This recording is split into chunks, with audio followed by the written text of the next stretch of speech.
Brașovenii au participat în număr mare ieri seară la conferința cu tema Călătorind cu Hristos în Postul Mare, susținută în aula Universității Transilvania de înalt preasfințitul Părinte Laurențiu, mitropolitul Ardealului.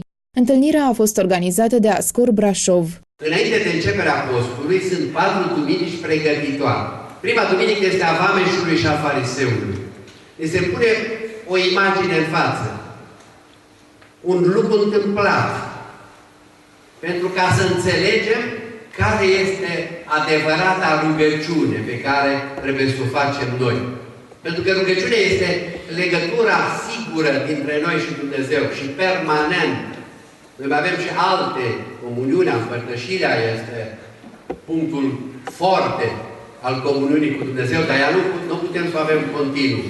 În schimb, rugăciunea nu este altceva decât devoțiunea mea personală, unită cu devoțiunea tuturor credincioșilor din cadrul bisericii și binecuvântate de Dumnezeu, pentru că atunci când mă rog și mă cred eu că sunt grozav în rugăciune, atunci vrăjmașul îmi spurcă rugăciunea, mi-o întrerupe, mi-o batjocorește.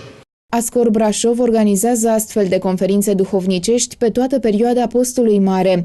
Este o tradiție ca Ascorul să organizeze în fiecare post o serie de conferințe care să ne ajute și pe noi studenții, dar și pe cei doritori, să ne ajute să sporim duhovnicește. În continuare vom avea invitați pe Părintele Constantin Coman de la București, pe biofizicianul Virgiliu Gheorghe, pe Părintele Teofan Popescu de la Mănăstirea Putna și vom organiza un concert recital cu tema Sfinții Închisorilor, în care vom recita și vom analiza poeziile scrise de cei care au suferit în închisorile comuniste.